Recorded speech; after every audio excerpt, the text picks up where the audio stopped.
Hi there, you're listening to the Estranged Heart podcast, and I'm your host, Kreed Revere. Welcome back to our returning listeners, and if this is your first time here, thank you for selecting this podcast to listen to. As we begin today's episode, I invite you to grab a cup of coffee or tea, settle in, and listen with an open heart. But first, the regular disclaimer. I am not a licensed therapist or counselor. Nothing within this podcast should be considered or taken as therapy. If you are in need of therapeutic support such as counseling, please seek out a therapist near you.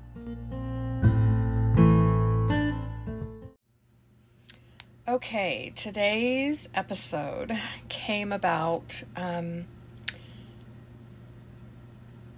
out of a request, basically, from the members of my online support group on Facebook. I put out the question about if folks would like to learn more about boundaries, and I was quite shocked, if I'm honest, at the response, that there were so many people who had all sorts of questions about boundaries. So hence today's episode. Before we dive in, as normal, I want to just say I did an episode about boundaries almost a year ago. However, it was formatted more around, I believe the title of it was Doormats versus Boundaries or something along those lines. Anyway, it's episode number 24. If you're wanting additional information, you can go back and listen to that episode for a little more information on boundaries, albeit coming from a little bit of a different perspective. And I want to also say that there will be a workshop coming out regarding boundaries. So if you're ready for a deep dive into learning more about boundaries, this might be something for you. If you're wanting to learn how to set boundaries without losing kindness and compassion, this workshop would be for you. If you, I don't know, maybe you want to learn how to set healthy boundaries without being afraid or feeling guilty for setting boundaries, this workshop might be for you. Or do you want to know what to do when others get upset and perhaps are threatened, in quotation marks, threatened, air quotes, by you setting boundaries and feeling a little more assertive with that, then this workshop might be for you. And if you just simply want to converse and hear somebody actually talking about boundaries and being able to interact with that person, my workshops are very interactive. You don't have to be interactive, but it's there if that is something that you're interested in. Then this workshop might be for you. So be listening and watching for more information on that to come. Our quotes for today, the first one actually came from an estranged mom in my group, and I say estranged. She's formerly estranged and now reconciled. We believe maternal love had no boundaries. Maybe it's time to unlearn that and care for ourselves. The second and third quote are by Danielle Laporte. Boundaries are fences that support your freedom. And the final one, raise your standards for love and the universe will meet you there. Okay? Every relationship needs limits in order to grow. And learning about boundaries can be one of the, air quotes again, benefits of estrangement. If we look at, again, trying to see a different perspective, instead of the pain and the sorrow and all the negatives that are about estrangement, there are positive aspects, as there is with everything in life, negative and positive. This can be one of those if we take and can learn more about ourselves, about boundaries, etc. So when I put this question out to the online support group, and I basically said, would you be interested in a podcast episode about boundaries? And as I mentioned previously, the response I got was a bit overwhelming. And a lot of people never heard of the word boundary or boundaries, let alone knew what it was, until, I say people, estranged parents, until their estranged adult children started talking about boundaries. And they're like, what on earth is a boundary? Like, why would I have a boundary in a relationship? Which I thought was super insightful, right? Insightful in that is such a huge revelation about how you were raised, how and your belief structure throughout life. And if you are totally unaware of the word boundary or boundaries, or know what those are, it's not, I'm not here to, that's not a shaming thing. It's an opportunity for growth, to learn. And when I think about people my age or older getting this far in life without recognizing what a boundary is in relationships, it's really heartbreaking. And I have to say that I, too, was one of those parents up until my estrangement, that I was not aware of boundaries within a relationship. We all know what a boundary is when we're talking about physical things. We're talking about, you don't cross into the neighbor's yard. That's a boundary. It's an invisible boundary unless there's a fence there, right?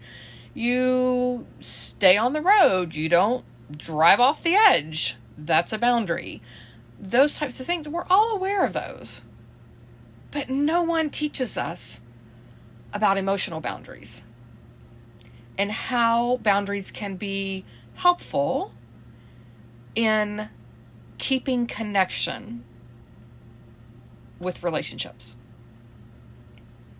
Okay? I think a lot of estranged parents look at boundaries as a negative thing, and I can understand why some of them look at it that way, because oftentimes the way it's presented is a little, maybe even a little more than a little. It's delivered in a harsh way. And so anytime information is delivered in a way that is seemingly harsh, with less compassion, it tends to, the person on the receiving end it ruffles their feathers, and they become more defensive and judging, and therefore they're not able to see how it can be a benefit. So that's the purpose of today's episode, is I really would like for everyone, I think that the kids do this better than the parents do. So most of today's topic this episode is going to be directed more at the parents versus the children. But I really invite estranged parents to shift the perspective on boundaries, and instead of viewing them as limiting and punitive, I would invite you to consider that they can also be for the emotional health of your child. It can be a sign that your child is being responsible for their own life and their own emotions, and therefore doing what they feel is necessary in order to keep those things safe. And then I would invite you to consider, learning more about boundaries and how it can how boundaries can serve you versus punish you. Okay? So, that's the prelude to today's episode. So what is a boundary? Right? Again, we know what these physical boundaries are, but what is an emotional boundary all about? And if we look up the definition of boundary, it's a line that marks the limits of an area, a dividing line, or a limit of a subject or sphere of activity. That's the official definition of a boundary. I would say that a boundary is a statement to others, to the world, on how you want to be treated. When it comes to, again, emotional boundaries, right? A boundary sets limits. It expresses a need or needs, and is a way to create healthy and balanced relationships. Boundaries are essential to creating and nurturing relationships that are mutually respectful and based on equality. And as I mentioned earlier, there are different types of boundaries. Again, material, how you or others relate to your stuff, kind of thing. Again, the neighbor's thing, your yard, their yard kind of thing. And emotional boundaries, which is if it's violated, someone, an example is an emotional boundary could be someone telling you what you're feeling is stupid or uncalled for or irrelevant. Okay? Danielle Laporte really, I really like how she presents information on boundaries. And she talks about a boundary versus a barrier. Okay? And a boundary, she describes it it's like a fence with a gate. So, and there's different types of fences. I grew up in the South and in Central Florida, where most of fences were some sort of see-through, right? Like a chain link fence, something along those lines, or on a ranch, cross fence and things like that. Where they're lower in height and see-through, right? But you can't cross over it. You could jump it, but that's, you can't cross over it. However, there are generally gates. And sometimes that gate is shut, and sometimes that gate is open. And so that is a boundary. A barrier is like a wall. Danielle Laporte describes it as it's when you're always on the defense, right? It's like a shield you're always carrying around, always ready, for the attack. You're always on guard, which, by the way, when we're always on guard, it's exhausting. Absolutely and utterly exhausting. And you don't realize how exhausting it is until you're not on guard for any length of time. And you are able to look back and go, wow, I was always so tired.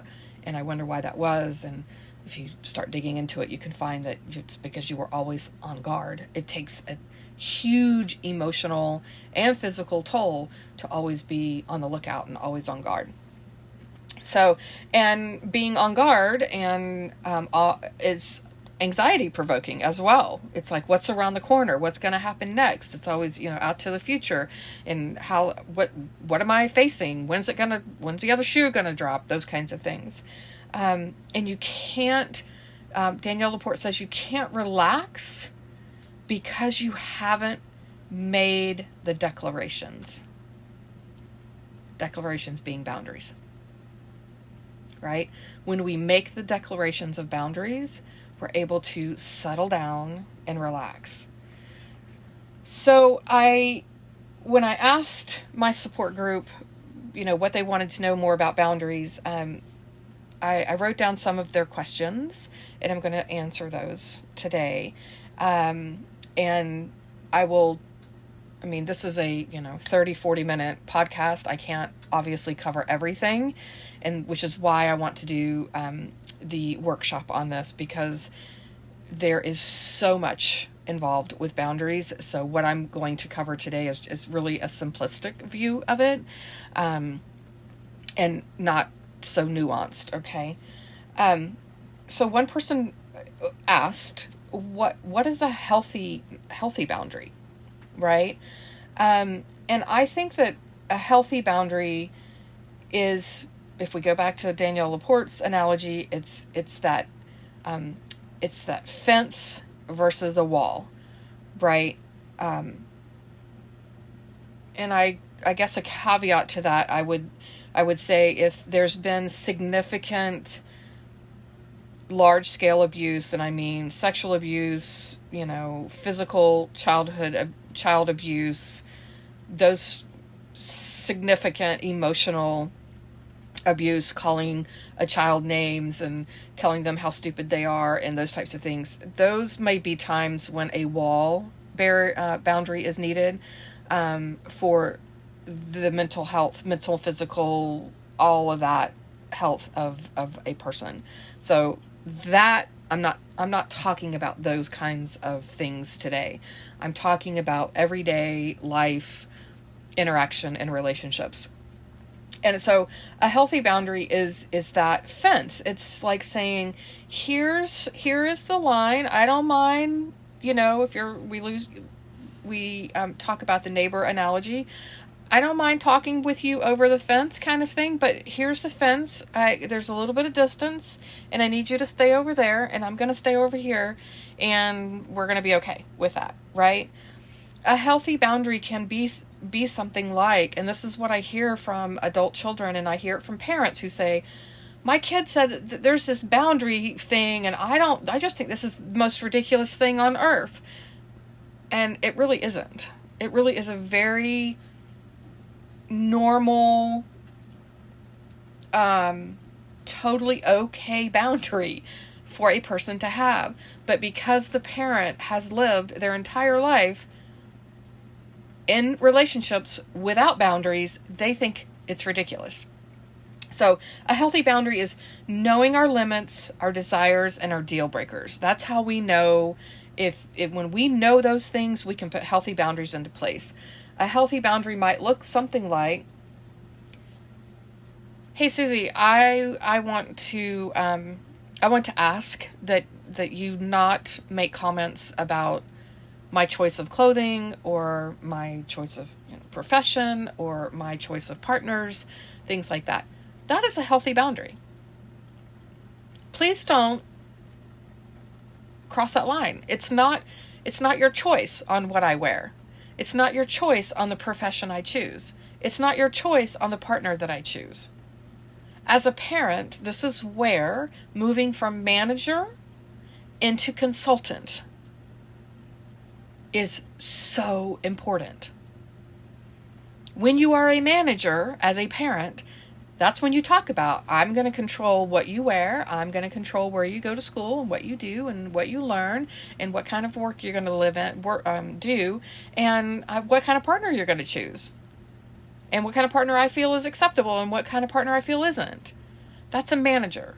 A consultant does none of that. A consultant doesn't even enter the picture unless asked to come in. Right? So healthy boundaries are ways to keep ourselves emotionally, and I'm again talking about emotions today, emotionally healthy and secure and feeling good about ourselves, knowing where those limits are, knowing what our desires are, knowing what is a deal breaker, knowing where this line is. I am not okay with you making comments about what kind of clothes I wear. I'm not okay with you making comments about the color of my hair, the length of my hair. I'm not okay with you coming to my house unannounced. I'm not okay with you giving me parenting advice. Those are healthy boundaries.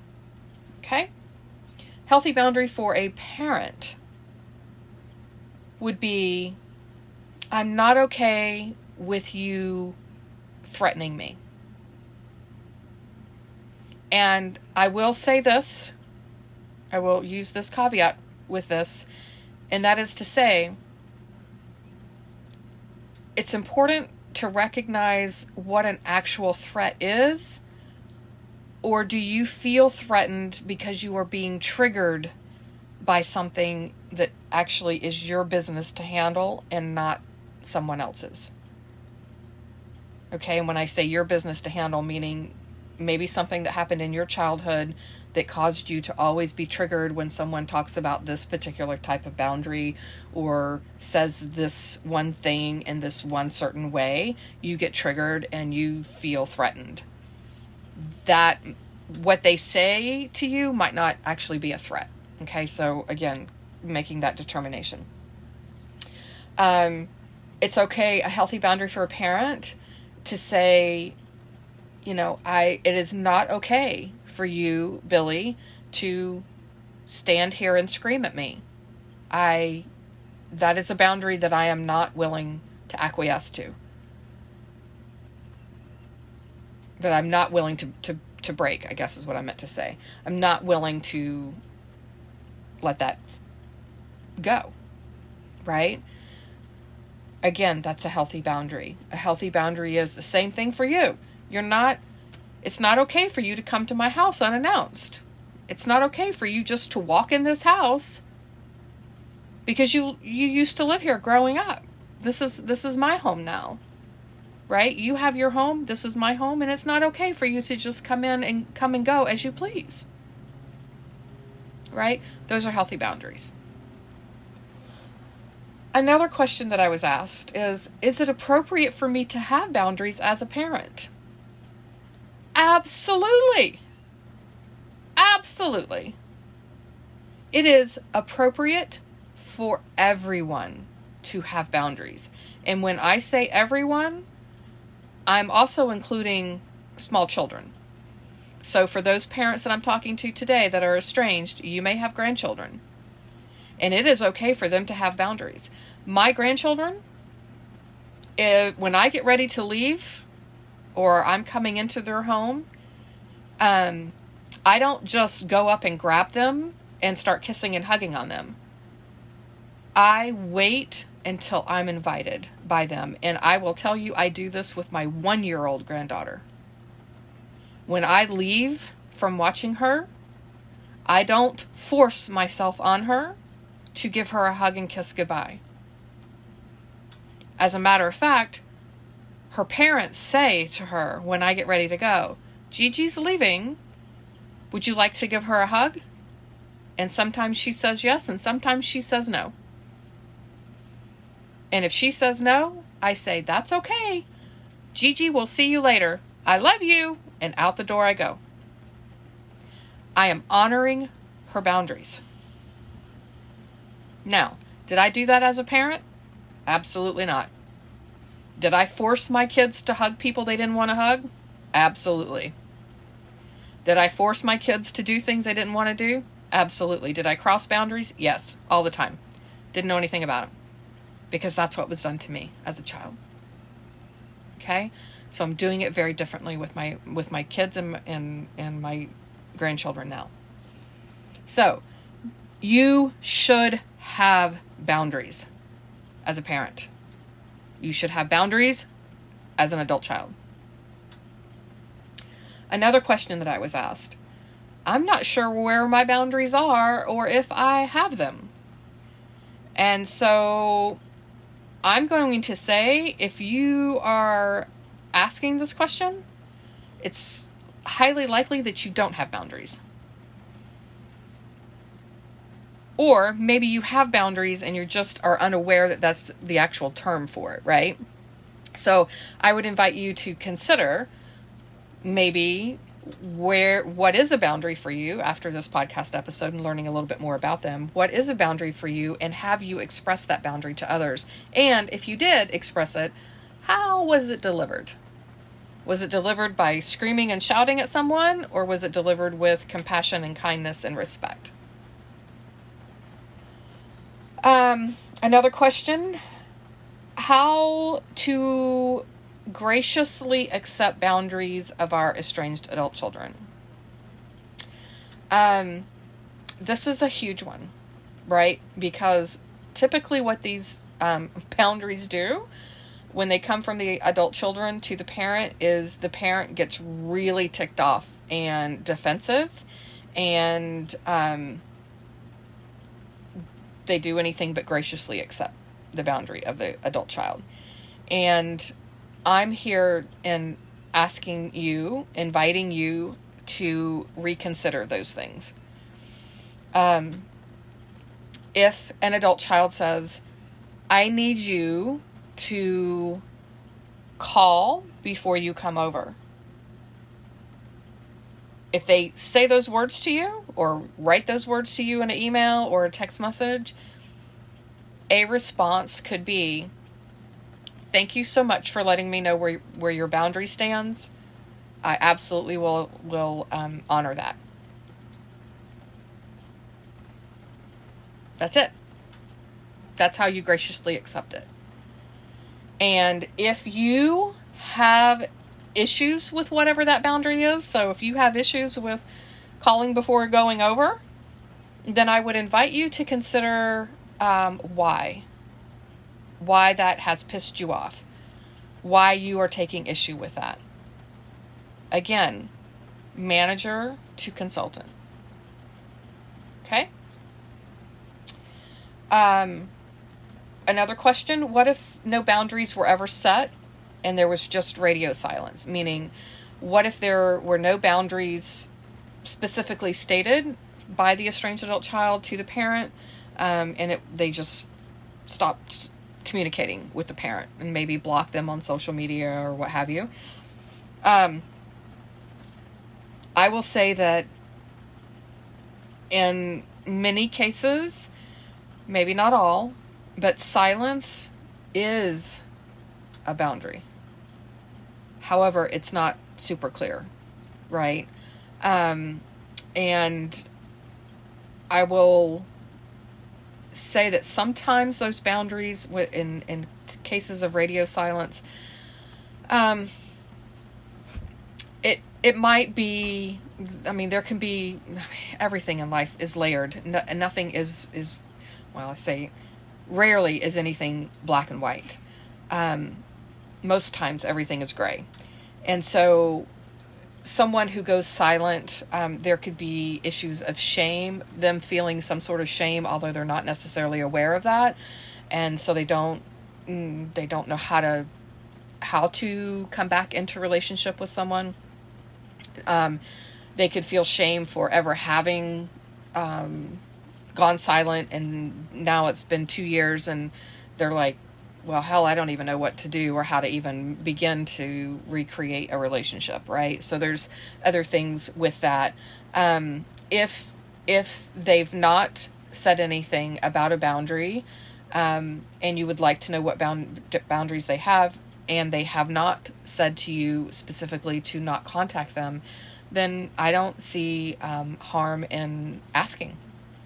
As a matter of fact, I think most estranged adult children would welcome a parent's sincere inquiry, to be able to learn and know how to do things differently. So, what if my estranged adult child's boundaries are unrealistic and used as a way to keep the distance or estrangement in place? And my first thing that I would say here is, unrealistic by whose definition?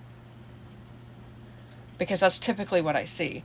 I generally do not see estranged adult children putting unrealistic boundaries in place.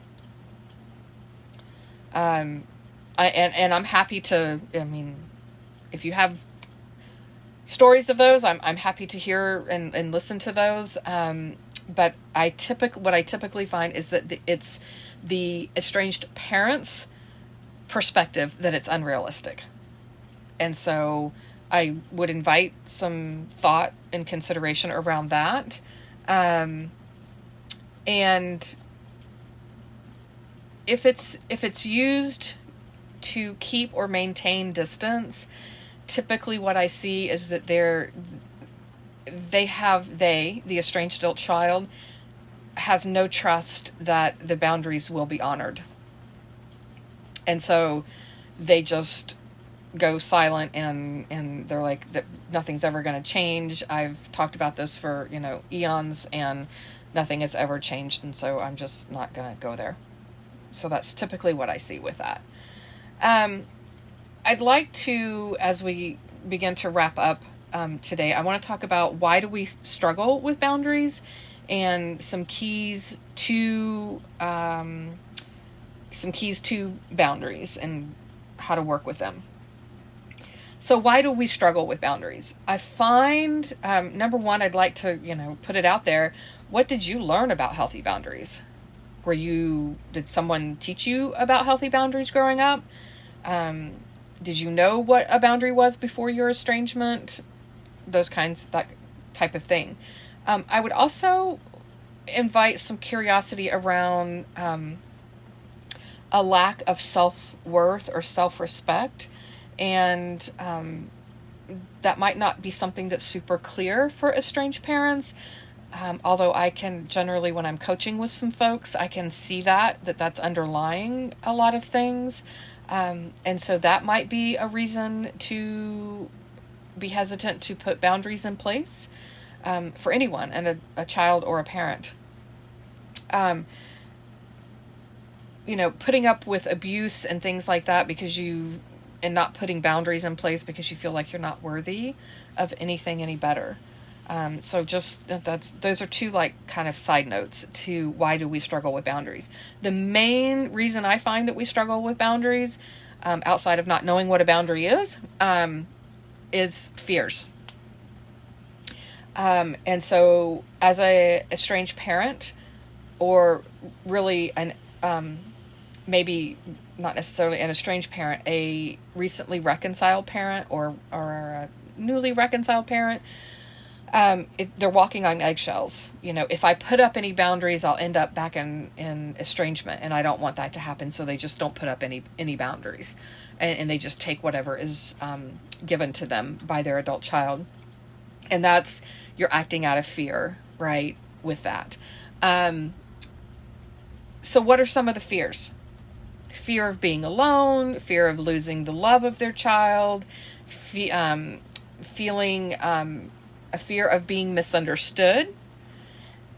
But more often than not, the two things that I find really that cause people to struggle with boundaries is a fear of anger and a fear of conflict. And so they acquiesce to whatever. The kids do it with the parents for a long time until they get to the place where they're like, I just can't do this anymore. And then the parents do it in order to prevent, a re-estrangement or as a way of getting back into relationship with their kid. So those are two things. And I'm here to tell you, if you as a human being can conquer your fear of anger and conquer your fear of conflict, it is life-changing. Life-changing, not just as it relates to estrangement, but to every aspect of your life. And the reason that there's fear of anger and conflict is because of triggers, and generally a lot of estranged parents grew up in somewhat volatile households, either with alcoholic parents, drug addicted parents, a lot of instability and things like that. So I totally get it Totally understand why it's there, but it's super, super important that you get that in check and really dive into why you have a fear of those two things, and then work on conquering that fear, because, as I said, it's absolutely life-changing. So, keys to boundaries. So let's just say you have your boundaries, right? And now what? Okay, I've sat down, I've figured all this stuff out. What do I do? How do I implement boundaries? How do I, what is all this about? How do I honor boundaries, right? First and foremost, is key to boundary work is emotional regulation. If you are not able to regulate your emotions, it's going to be very, very hard to honor boundaries, because you're going to be triggered. And so learning how to regulate your emotions is super important. I learned that in therapy. I had horrible emotional regulation prior to diving deep into therapy and learning more about my inner world and my childhood and things like that. And when I was able to do that, then I learned how to regulate my emotions, and I'm better able to handle things. Doesn't mean I'm perfect, but I'm better able to do that now today. So emotional regulation. Number 2, clean up your side of the street. You can only change you. You can only control your reactions to boundaries. You cannot control the other person's. You cannot wish for your daughter to have better boundaries with her husband, your son-in-law. You cannot wish that your son had better boundaries with his wife. All you can do is clean up your side of the street. Okay?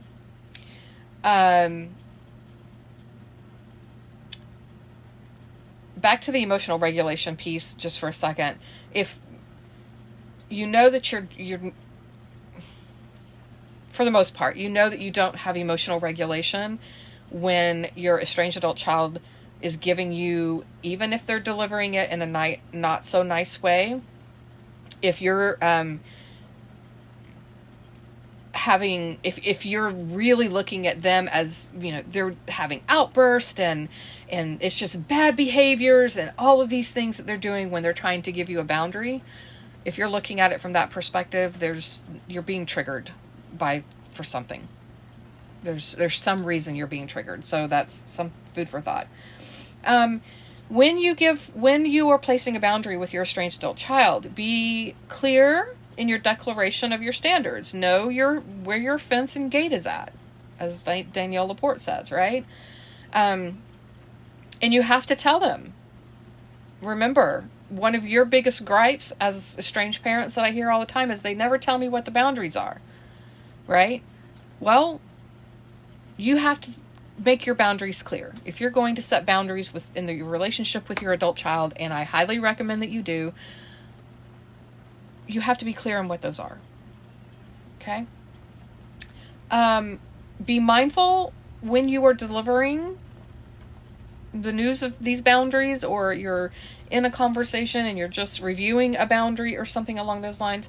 Be mindful of the tone and facial expressions when you're giving those, because you can have the best intentions and your boundary actually be a really good boundary, but if you deliver it with a smart-ass tone or a facial expression that says you are just pissed off with them and this is ridiculous and you can't even believe that you're having to go here, they're going to read that.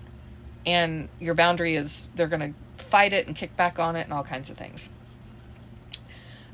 Consistency. This stuff takes practice. You are not going to learn boundaries overnight. If you have spent 50, 60, 70 years having no boundaries in your life, you are not going to change this overnight. The key to boundaries in a lot of things in life is consistency. Regardless of how the other person shows up, you continue to be consistent in your statement. I love you. You may not give me your input regarding the man I'm going to marry. They say something smart ass about that. I love you. You may not continue to give me your opinion about the man I'm going to marry. They say something else. I love you. You may not continue to pick, right? And then typically after the third statement, that's when I suggest you exit. You just leave. Right? You've stated your boundaries. You've stated you love them. And they're not listening. It's time to exit. Okay? Be kind and compassionate in the delivery. Again, talking about the tone and facial expressions, right?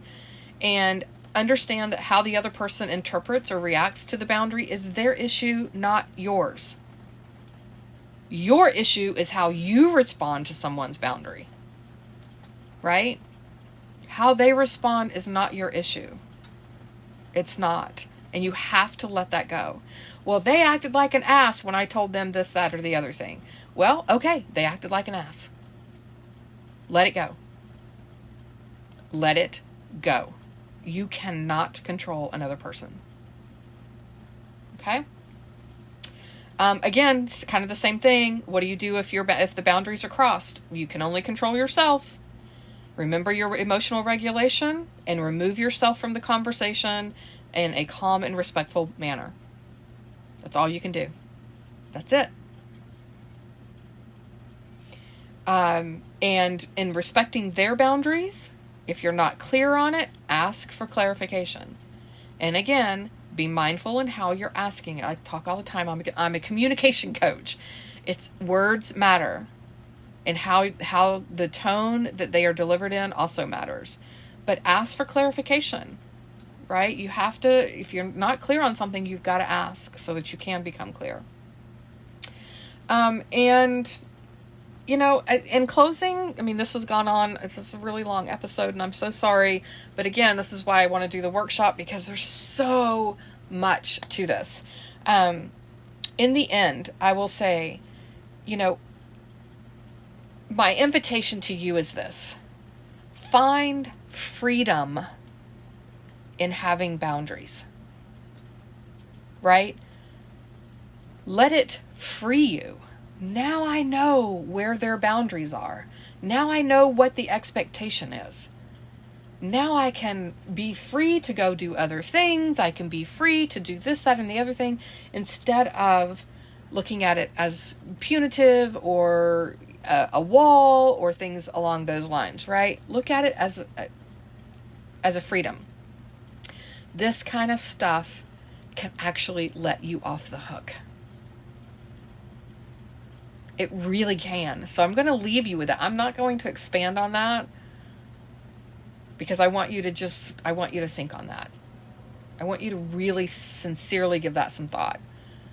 How can finding freedom in boundaries and how can that let you off the hook, so to speak? Okay? So, that's it today on boundaries.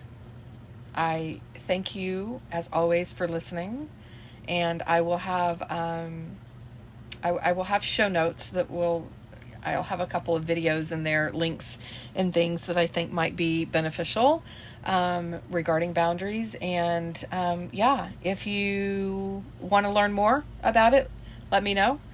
Feel free to email me at theestrangedheart@gmail.com. And I'm happy to put you on the list for the workshop. And I wish you the best in boundaries. Remember, they're there for a benefit. They're not there to be punitive. Okay. Take care.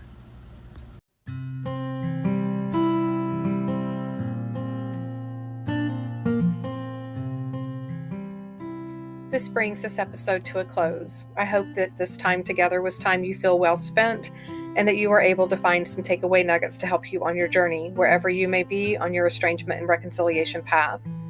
If you feel you've received something helpful or positive from this podcast, please consider following us, sharing this podcast with others, leaving a positive review, perhaps entertaining becoming a guest on our show, or following us on social media on Instagram, Facebook, and TikTok under the same name, The Estranged Heart.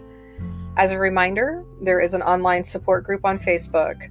If you are a estranged mom who identifies as being spiritual and approaches estrangement with a sense of curiosity rather than blame and judgment, and desire to do inner self-work and reflection, please seek us out.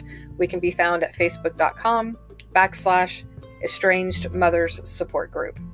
And lastly, if you are an estranged parent or an estranged adult child and would like to have your story shared on the podcast, anonymously or not, please reach out to me via email at theestrangedheart@gmail.com.